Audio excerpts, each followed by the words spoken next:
సామాన్య మహిళలు నడుపుకుంటున్నాం. మనం స్ట్రీట్ వెండర్స్ అని చెప్తుంటాం కదా. సో వాళ్ళ పొట్టకూటి కోసము వాళ్ళు పొద్దస్తమానం ఏదో ఒక చిన్న కూరగాయలు అమ్ముకుంటుంటారు, బడ్డీ కొట్లు పెట్టుకుంటుంటారు. ఇదంతా మనం సర్వసాధారణంగా అన్ని చోట్ల చూస్తుంటాం. వాళ్ళ మీద కనికరించి అవసరమైతే వాళ్ళకి ప్రభుత్వము సపోర్ట్ చేసి వాళ్ళకి పక్కా షాపులు పెట్టించాల్సింది పోయి ఇవి అక్రమంగా ఉన్నాయని అంటూ వాళ్ళకి ఏదైతే కనీసం పొద్దస్తమానం పనిచేస్తే ఒక 5,000 నోట్లకు పోతాయి అట్లాంటి వాళ్ళ పొట్ట కొడుతూ ఈరోజు వాళ్ళ షాపులు తీసేస్తున్న వైనం కనపడుతుంది. పాపం వాళ్ళు వెతుక్కుంటూ మా షాపులు తీసేసిచ్చారు, మా షాపులు కూలగొట్టిరని చెప్పేసి ఈ మహిళలు ఎక్కడో హన్మకొండ నుంచి ఇక్కడ దాకా రావడం జరిగింది. అసలు ఏం జరిగింది, ఎప్పటి నుంచి అంటే వీళ్ళు చెప్తున్న ప్రకారము 10-11 ఏళ్ళ నుంచి చిరు వ్యాపారాలు చేసుకుంటున్నాం. చిరు వ్యాపారాలు వాళ్ళకు ఐడెంటిటీ ఒక గుర్తింపు కార్డులు కూడా ఇచ్చారు. అయినప్పటికీ కూడా మాకు తెలియదు, మీరు ఇవి అక్రమంగా ఉన్నాయి, మీరు తీసేయాల్సిందే అనేసి. అంటే మనకి ఇదే తెలంగాణలో, ఇదే హైదరాబాద్లో కావచ్చు, తెలంగాణ వ్యాప్తంగా మనం మొన్న చూసినాం అందాల భామల పోటీలకు ఇచ్చిన విలువ మరి మహిళల్ని కోటీశ్వర్లు చేస్తున్నామని చెప్పేసి అలా ముఖ్యమంత్రి గప్పాలు మాట్లాడుతుండే కదా, శుద్ధి బుద్ధులు చెప్తున్నాడు కదా. మరి వీళ్ళు కూడా మహిళలే కదా, కనీసం కోటీశ్వర్లను పక్కన పెట్టు, వాళ్ళకు డైలీ వాళ్ళ జీవనభృతి గడవాలంటే వాళ్ళకున్న షాపుల్ని కూలగొట్టకుండా వాళ్ళకి ఇంత అభివృద్ధికి తోడ్పడాలి. కానీ మరి ఇవి మాటలకే పరిమితమా, చేతలు లేవా, అసలు ఏం జరిగిందనేది వాళ్ళనే కనుక్కుందాం. చెప్పండి అమ్మా, ఎక్కడి నుంచి వచ్చారు మీరు? ఎన్ఐటి సుబేదారి వరంగల్ నుండి వచ్చినాం మేడం. ఏందమ్మా మీరు ఏం షాప్ ఉంది మీకు? షాప్ మేడం, కొబ్బరి బొండాల షాపు. ఏం జరిగింది అసలు చెప్పు. అంత చెప్పకుండానే మేడాలు వస్తారు, వరంగల్ హన్మకొండ నుండి వస్తాయి, పోటీలు ఉన్నాయా అని ఒక టీం వస్తుందా అని అంత చెప్పకుండానే కూలగొట్టరు మేడం. ఏం చెప్పలే మాకు, అసలు చెప్పలేదు. ఇంతకుముందు అయితే చెప్పేది, కేసీఆర్ సార్ ఉన్నప్పుడు అయితే చెప్పేది, ఇప్పుడైతే చెప్పకుండానే కూలగొట్టారు. అంత ఆగమాగం చేసిరు. మాకు ఆపుతాంటే చూదా, నేను వికలాంగులు ఉన్న చూదా, నేను ఏం చేసుకొని బతకాలని చూదా, కొట్లాడిన చూదా, అసలు నీకు ఉంచనే ఉంచొద్దు రోడ్డు మీద, నువ్వు తీసేయాలి, ఫస్ట్ నువ్వే తీయాలని అన్నట్టుగా ఉంచి పడేసారు మేడం. అంతా విషయం ఏంటంటే మొన్న జరిగింది కదా అందాల భామల పోటీలను, వరంగల్కి రామప్ప అదంతా తీసుకపోయారు కదా 1000 స్తంభాల గుడికి. దానికి వాళ్ళు వస్తుర్రు, మీ చిరు వ్యాపారులు రోడ్ల మీద కనపడొద్దు, అదే మీరు ఇక్కడ ఉండొద్దు అని చెప్పేసి పాపం ఆమె వికలాంగురాలు కూడా మినిమం అన్నది అయి ఉండాలి. ముఖ్యమంత్రి గారు జర చూడుండ్రి, చిన్న పిల్లలు, ఆమెకి భర్త లేడు, పాప సుధా మంచిగా లేదు, హెల్త్ బాగలేదు, ఆమె మైండ్కి పుండాయి, నాకు చాలా ఇబ్బంది పడుతున్నాను మేడం. భర్త లేడు, చనిపోయిండు, ఎవ్వరు లేరు, నేను కిరాయికి ఉంటా మేడం. చాలా ఇబ్బంది పెడతారు మాకు రోడ్ల మీద, అసలు బతకనిత్తలేరు. అక్కడ వ్యాపారం చేస్తున్న సంవత్సరాలు, ఇప్పుడు 10-15 సంవత్సరాలు అవుతుంది మేడం. ఇప్పుడు మీకు పేపర్ చూపించిన చూడండి, గుర్తింపు ఉందా? గుర్తింపు నాకేం గుర్తింపు ఇవ్వలేదు మేడం. ఇగో చిన్న ఫోటో తీసుకున్నారు, అప్పుడు కష్టపడుతుంది, భర్తను చదువుకుంటుంది. ఇగో చదవండి మేడం ఒకసారి, చూడండి మేడం. అంత ఇబ్బంది పడుతున్నాను నేను. అట్లయినా కనికరం లేకుండా మాకు తీసి పెడతా, మిమ్మల్ని అక్కడి నుంచి తీద్దామని అక్కడ అసలే వద్దు అని మేము ఎవ్వరికి ఏం చెత్తలేం మేడం. రోడ్డు మీద కరెంట్ ఆఫీస్ పక్కకు ఉంటాం, గోడకి ఆనుకొని ఉంటాం. అట్లయినా మేము ఏమంటలేము. పైన తర్వాత పోయి మళ్ళీ అడిగినరామా? సరే అప్పుడు ఏమో ఈ అందాల భామలు వాళ్ళు వస్తారని తీసేపించినప్పటికి కూడా తర్వాత మరి ఇప్పుడైనా పెట్టుకుంటామంటే ఏమంటారు? సార్తో మాట్లాడాను, వినయ్ భాస్కర్ సార్తో మాట్లాడినాము. మున్సిపాలిటీ కాడ మీటింగ్లు పెట్టిర్రు, బండ్లు తీయవద్దు, ఎక్కడో అక్కడనే ఉంచాలని సార్ మాట్లాడాను. ఎవరు ఏమనలేదు, ఆ సార్ మాట్లాడిండు, అయిపోయింది. ఇక మళ్ళీ మేము ఇక్కడికి వచ్చినాం మేడం. ఇప్పుడు పెట్టనిస్తలేరా? కాకుంటే మళ్ళీ తీయాలని చెప్తారు. చెప్పమ్మా, మీది ఏంది, మీ సమస్య ఏం చెప్పండి. హన్మకొండ చౌరస్తాలో మేడం. ఎందుకున్నామమ్మా ఇది? కూరగాయల షాపు. మేము కూరగాయలు ఉద్దర్లు పోసుకొచ్చుకొని గిరిగిరి తీసుకొని బ్యాంకులో లోన్ తీసుకున్నా. ఆ లోన్లు రోజు రూపాయి మిగిలితే లోన్ కట్టుకుండు, కూరగాయలకు గిరిగిరి కట్టుడు. నా బిడ్డ పిచ్చిది మేడం. నా బిడ్డ రోడ్డు పొంటి ఆడనే ఒర్రుకుంటేనే రోడ్డు పొంటి తిరుగుతుంది. నా భర్త చచ్చిపోయిండు, నాకు ఎక్కడే వాళ్ళ ఆసర లేదు మేడం. నేను భర్త చచ్చిపోయినా కూడా రూపాయి గిరిగిరి తెచ్చుకొని సావెళ్ళ తీసుకున్నా, దీనాల ఖర్చు, ఏడాది మాసుకొని ఖర్చులు తీసుకున్నా మేడం. కూరగాయలు అమ్మంది నేను బతకలేను. మా కాడ తావు వినయన్ ఉన్నప్పుడే పోలీస్ సారు అందరికీ మనిషింత వంచి ఇచ్చిండు సార్. మేము ఆ రోజు నాడు కూరగాయలు తెచ్చి 6,000 రూపాయల కూరగాయలు తెచ్చుకొని కూరగాయలు ఆడబెట్టి గప్పుడే ఆడబెట్టి ఇంటికి పోయినా మేడం. ఇంటికి పోయి తానం చేసేటలకు డీసీఎఫ్ వచ్చింది, మొత్తం కూలగొట్టి, మొత్తం డబ్బుండే మేడం, చిన్నగా డబ్బుంటే అప్పటికప్పుడే డీసీఎం వచ్చింది, కూలగొట్టి రిజ్జేసి అప్పటిదప్పుడే మేడం. మాకు ఏం చెప్పకుంటేనే దవదవ వచ్చింది, డీసీఎం వచ్చింది, అప్పుడే తెచ్చి ఆడబెట్టి ఇంటికి పోయినా తానం చేస్తాను. తానం చేసి ఇంట్లోకి వచ్చి పల్లెవులు అన్నం పెట్టుకొని తినే టైంకి అక్కడ వాళ్ళు ఫోన్లు చేసిండ్రు, ఎక్కడికక్కడికి డబ్బా కూలిపోయింది, అయిపోయింది.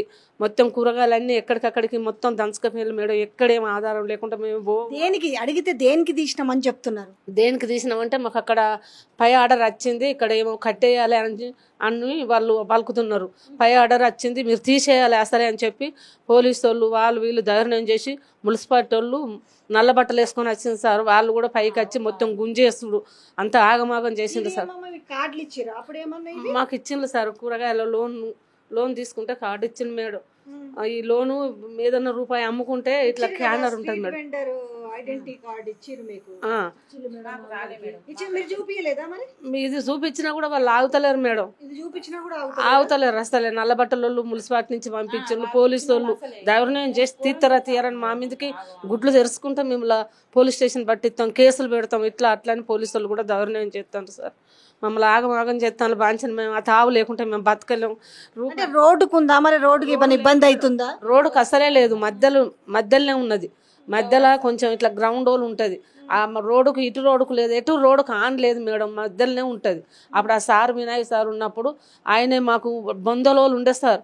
బొందలోలు ఉంటే అందులో మొరం పోపించి సిఐ గారు సారును ఆ సారు బొందలోలు ఉంటే ఆ సాపు చేపించి మనిషి 2 గజాలు ఒలిసిచ్చిండు సార్. అందులో ఫోటోలు దిగ మేము అది కూడా ఉన్నది సార్. ఆ ఫోటో అది అంటే ఒకసారి చూపెడదాం.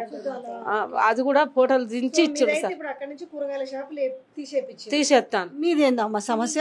నేను కూరగాయలు అమ్ముతాను హన్మకొండ చౌరస్తలా. అందరూ ఒకటే దగ్గర కూరగాయలు అమ్ముతాంటే ఒక రోజు సాయంకాలం వచ్చి రేపు షాపులు తీసేయాలమ్మా, ఇక్కడ మున్సిపాలిటీ నుంచి ఆర్డర్ వచ్చింది తీసేయాలని మాట్లాడితే మేము ఇప్పుడు ఎట్లా తీసేస్తామని పొద్దున మన రాజేంద్ర సార్ దగ్గర పోయినాము. పోతే ఆ రోజు పొద్దున సార్ లేదు, మళ్ళీ సాయంకాలం పోయినాం. పోతే సాయంకాలం పోయి సార్ కలిసినాం. అంటే 3 గంటలకు పోతే 8 గంటల వరకు సార్ కలిసి మాట్లాడినాం. సార్ ఇట్లా మాకు తీసేయమంటారు, మరి మా పరిస్థితి ఎట్లా సార్, మేము చేసుకుంటే బతికేటోళ్ళం, భర్త పనిచేసేటోడు కాదు, 2 పిల్లలు చదువుకుంటోళ్ళు, ఇల్లు కూడా లేదు మాకు, ఇంటికి కిరాయి కట్టుకొని బతికేటోళ్ళం సార్. మేము మా పరిస్థితి ఏంటంటే పైనుంచి ఆర్డర్స్ వచ్చినాయి అమ్మ, నేను రేపు ఫోన్ చేసి మాట్లాడిపిస్తాను, మాట్లాడి నేను చెప్తా తీయండి అమ్మ అని సార్ అన్నాడు. మేము పోయిన తర్వాత 10 గంటల వరకు పెట్టుకోమని తెలిసింది. తెలుసుకున్నాక 4 డేస్ నుంచి పెట్టుకుంటలేం కదా కూరగాయలు అని చెప్పి కూరగాయలన్నీ తెచ్చుకొని డబ్బాలలో పెట్టుకొని ఇంటికి పోయినాం మేడం. ఇంటికి పోయిన తర్వాత పోలీస్ బండ్లు వచ్చినాయి అంట. సడన్గా 4-5 బండ్లు కుప్లింగ్ ఇట్లా వచ్చి కూలిసేసినాయి మొత్తం డబ్బాలని.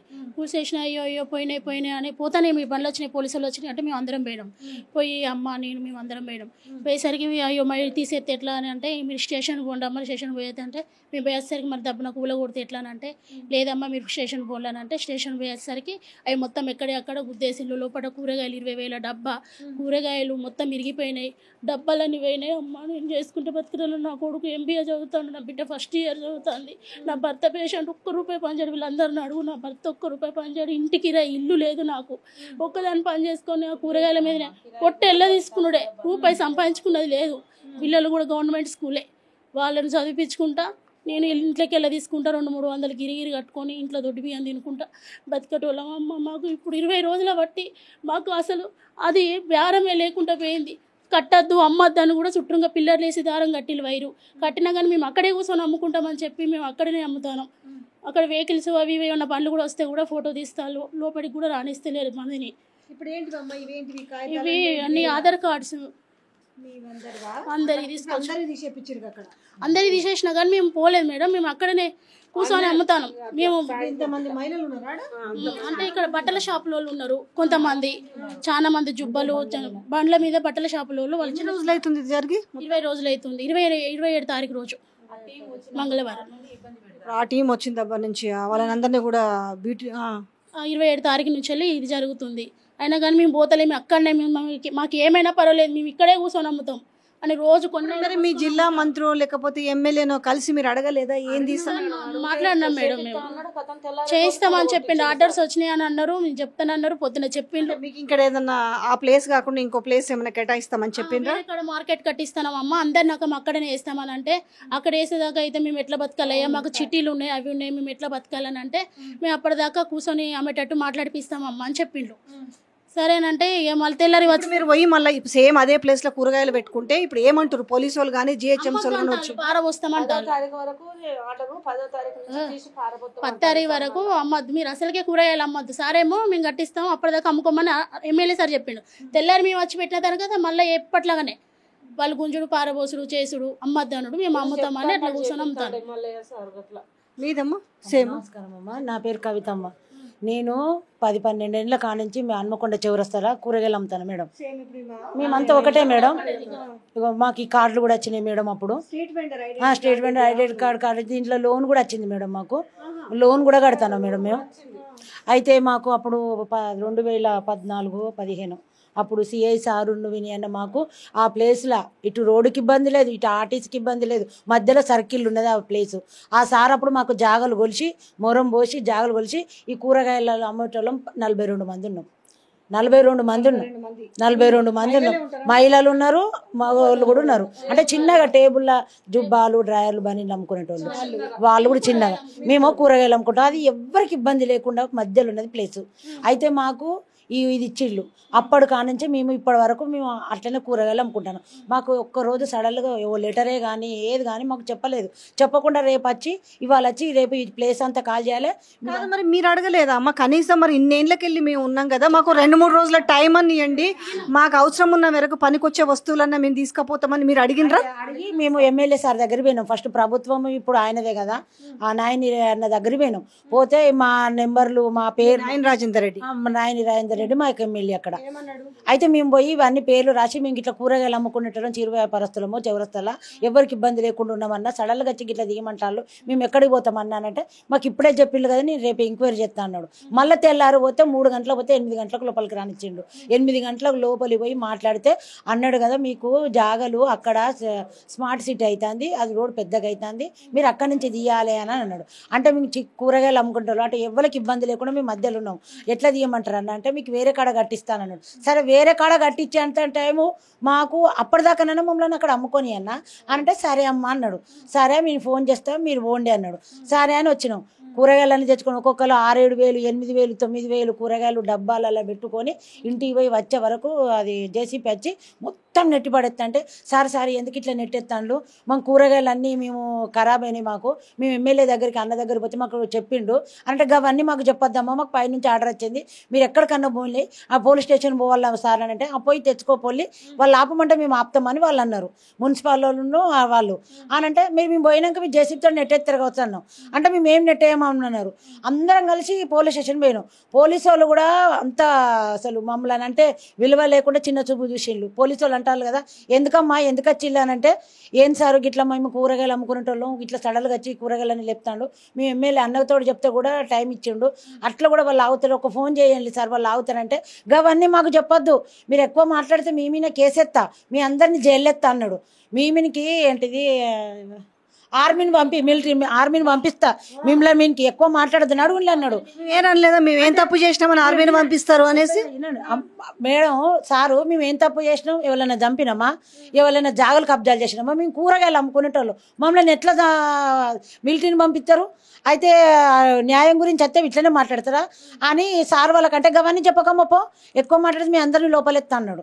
అంటే సరేనా వెనకకి వచ్చే వరకు కూరగాయలు డబ్బాలు మొత్తం అంతే చిందర ఆగం చేసేళ్ళు అన్నీ ఒక్కొక్కరికి 8-10 వేల నష్టమైంది. మాకు ఆ నష్టపరిహారం కూడా కట్టియాలి. ఇప్పుడు మాకు మేము బతకలేము, చేసుకుంటే తినేటోళ్ళము. మా భర్తకు పెరాలసిస్ వచ్చింది మేడం, ఆయన ఏం పని చేయలేడు, నా పిల్లలు చిన్న, నా కొడుకు చదువుకున్నాడు కానీ నౌకరు లేదేం లేదు, నా బిడ్డ ఇంకా చదువుకుంటుంది, మేము చేసుకుంటే తినేటోళ్ళము. అదైనా మేము పొద్దు నుంచి కూడా మా అమ్మ మేడం ఆ సర్కిల్లో 3 గంటల నుంచి అమ్మితే రాత్రి 9:30 వరకే అమ్ముతాం మేడం మేము. అప్పటి వరకు కూడా మమ్మల్ని అలా నమ్ముకొని ఇస్తలేడు. మాకు పైనుంచి ఆర్డర్ వచ్చింది అని అన్నాడు. మరి ఇట్లా నష్టం ఎందుకు జరిగిందని 2 సార్లు ఎమ్మెల్యే దగ్గర పోతే కూడా మాకు న్యాయం జరగలేదు. అప్పుడు మేము వినయన్న దగ్గరికి పోయినాం. వినయన్న దగ్గర పోయి గిట్లా మాకు గిట్లా ఎమ్మెల్యే దగ్గర పోతే గిట్లా ఏం న్యాయం జరగలేదు అన్న, మీరే అప్పుడు మాకు ఏసీ సారును మీరు కలిసి ఆ జాగా కొలిసి మాకు కూసోబెట్టిళ్ళు, ఇప్పుడు మళ్ళీ మీ దగ్గరికే వచ్చినాం, మాకు న్యాయం జరగాలని అంటే వినయన్న మా గురించి మాట్లాడిండు. ఎట్లయినా మీకు న్యాయం చేస్తాం, మీకు ఎట్లనైనా మిమ్మల్ని అక్కడ మీ గురించి మేము పోరాడుతున్నాను వినయన్న అన్నాడు. కానీ వినయన్నకు తెలుసు మా బాధ. మేము అది టీఆర్ఎస్ ప్రభుత్వం ఉన్నప్పుడు మేము చాలా మంచిగా ఉన్నాం మేడం. అంటే మాకు భూములు లేవు, జాగలు లేవు, చేసుకున్న తినడానికైనా ఏ కొరత లేకుండా కూలి చేసుకొని అయినా అప్పటిదప్పుడైనా తిన్నాం. ఇప్పుడు న్యాయ పోరాటం చేద్దామని మీరు హైదరాబాద్ దాకా వచ్చారు. ఎందుకంటే మాకు మా కూరగాయల ప్లేసులు మాకు కావాలి మేడం. మాకు అక్కడ మాకు నష్టం జరిగింది. ఇప్పుడు మాకు నష్టం కూడా కట్టియాలి. మాకు కూరగాయలు ఇప్పుడు కూరగాయలు అక్కడ మార్కెట్లో ఉద్దరి తెచ్చుకుంటాం మేడం. ఇవాళ అమ్మితే రేపు ఇవాళ గట్టి రావాలి. అట్లాంటివి మొత్తం నాకు ఖరాబ్ అయిపోయినాయి. 10-20 రోజుల కాంచి ఇప్పుడు మేము కూరగాయలు కూడా అమ్ములేదు మేడం. ఎక్కడ మేము అమ్ముతామేమోనానికి చుట్టూ తాడు కట్టి వైర్లు కట్టి అలా కూర్చోండు. మరి మహిళలనేమో మరి కోటీశ్వర్లు చేస్తామంటుండే మిమ్మల్ని తాళ్ళు గీళ్ళు కట్టి కూరగాయలు అమ్మకం చేస్తుంటాడు చెప్తాడు. కోటీశ్వర్ ఉన్నోళ్ళకే చెప్తాడు. గా లెవెల్లో అందగత్తెలు అత్తే గవాళ్ళ గురించి మమ్మల్ని చూపించడం ఏమన్నా పద్ధతా మేడం? వాళ్ళేంది మేమైతే చాలా ఘోరము. ఇప్పుడు ఆ సర్కిల్ తాడు కట్టినా కూడా మేము ఎందుకు పోతాం? మేము అక్కడనే అమ్ముతామని ఆ సర్కిల్ ఏడవద్దమ్మా అవుతుంది అంటే సరే కాలు మొక్కుతా. నా బిడ్డ పిచ్చిది మేడం, నాకు భర్త లేడు, ఎవరు లేరు, ఆగము పచ్చలేడు. రోజు కూరగాయలు అమ్మి 10 రూపాయలు ఇస్తే నీళ్లు దాక్కుంటా బతుకుతుంది అనుకుంటా ఊరంతా తెలుసు మేడం. 50 మంది వచ్చారు మేడం, అందరం వస్తాం అనుకున్నాం కానీ అక్కడ నుంచి ఇక్కడికి రావాలంటే నాకు పింఛని కూడా అత్తలేదు మేడం, ఏది అత్తలేదు. సార్ ఎక్కిన బట్టి మమ్మల్ని ఆగమ పచ్చల చేసాడు. వినాయన్ని ఉన్నప్పుడన్నా మేము ఇంత కూలి చేసుకొని బతికినాం కానీ ఇప్పుడు మమ్మల్ని పచ్చల చేసిండు మేడం. పాంచాను మాకు ఆ స్థలం కావాలి, మా నష్టపరం మాకు గట్టియాలి. మమ్మల్ని కూరగాయల రోడ్లో పోతే మాకు మార్కెట్లో పోతే అందరు ఎగబడతారు మేడం, మేము బతకలేము. పాంచాను అప్పులు ఉన్నాయమ్మా, ఇంటికి రైలు కట్టుకోవాలమ్మా. అంతకు మించి ఇంక ఏమి ఎక్స్పెక్ట్ చేస్తారు ఎవరైనా కూడా? మీ దగ్గర బాగున్నాయి, ఆస్తులు పాస్తులు ఉన్నాయని ఎవరు అనుకోరు కదా. కూడా వెళ్ళగొడుతున్నారమ్మా. కాల్ చేసి వెళ్ళిపో, మీకు షాపులు పోయినాయి కదా, మీరు ఏం చేసి మాకు ఇంటికి కిరాయి కడతారు? ఇల్లు కాల్ చేసి పొమ్మని తట్టున్నారు. వచ్చే గిరిగిరి వాళ్ళు కూడా మీరు ఏం చేసి కడతారు? మీ షాపులు పోయినాయి కదా, మీరు ఎట్లా కడతారని అంటే చచ్చిపోతాను అమ్మ. గుండె ఆగినంత పని అయిపోతుందమ్మా. పిల్లలని ఎట్లా చదువుకోవాలో, భర్తను ఎట్లా చదువుకోవాలో, ఇల్లు కిరాయి అంతా ఇల్లు లేదు. ఏడపోయి బతకాలో, ఎక్కడ చచ్చిపోవాలమ్మా మేము? అమ్మాయి ఏవి లేకపోయినా కూడా ఇన్నేళ్లకెళ్ళి మీ గుర్తింపు కార్డులు లేకపోయినా, ఫోటోలు లేకపోయినా, మిమ్మల్ని నిజంగా చెప్పాలంటే న్యాయంగా అయితే మీ బిజినెస్లు మీకు వదిలే బిజినెస్లు కూడా అన్నారు, చిన్న చిన్నవి ఏదో చిరు వ్యాపారాలు అవి. సో ఆడ కాకపోతే అమ్మాయి 10 రోజులు ఇక్కడ పెట్టుకోండి, దాని తర్వాత ఇంకో చోట మీకు పెట్టిస్తామన్నా కూడా దానికి ఒక పద్ధతి ఉంది ఉన్నది మేడం. అది ఏదంటలేడు సార్. ఆ సార్ అసలు మాట్లాడలేదు. మొత్తం అందులో పోయిందంటే కథ అందులో పోనిచ్చు లేదు, మాట్లాడలేదు, ఏది లేదు మేడం. ఆయన ఇంతవరకు కూడా ఆయన ముఖం కూడా చూపెట్టలే. అందుకొరకే మేము వినాయనకు తావు పట్టి ఇటు వచ్చినాం సార్. మొదలు చేసింది ఆ సారే కదా, ఇప్పుడు కూడా సార్తో మాకు న్యాయం జరగాలని వచ్చినాం సార్. సరే, మీరు ముఖ్యమంత్రికి ఏం చెప్పాలనుకుంటారమ్మా? మిమ్మల్ని కోటీశ్వర్లు చేస్తామని అన్నాడు కదా, మరి మీ కోటీశ్వర్లు పక్కన పెడితే మీకు ఉన్న మీ 5 నోళ్ళు నోట్లకు పోకుండా మీ పొట్ట మీద కొట్టిండు కదా, ఏం చెప్పాలనుకుంటున్నారు? ఈ మాకు కోటీశ్వరి మమ్మల్ని చేయకుండా పర్వాలేదు మేడం. మా పని ఏదో మేము చేసుకొని మా అడ్డలు మాకు ఇస్తే మాకు అంతే, అదే 10,000. అమ్ముకునే కాడ మాకు అడ్డలు ఇచ్చి మా 10,000 దండాలు సార్కు. మాకు అడ్డలు మాకు కావాలి. మా పిల్లలను చదువుకోవాలి, భర్తను పిల్లలను ఇంటికి రాయి కట్టుకోవాలి. మేము అదే మాకు 10,000. మాకు ఏ కోటేశ్వరులు వద్దు అమ్మ, అదే 10,000 సిఐ సార్, సీఎం సార్. మా నష్టపరిహారం మాకు గట్టించి మా అడ్డలు మాకిస్తే మాకు ఏ కోటీశ్వరులు చేయకుండా పర్వాలేదు మాకు మేడం. మాకు అవే కావాలి మాకు. ఇక అందుకే మేము ఇంత దూరం వచ్చినాం.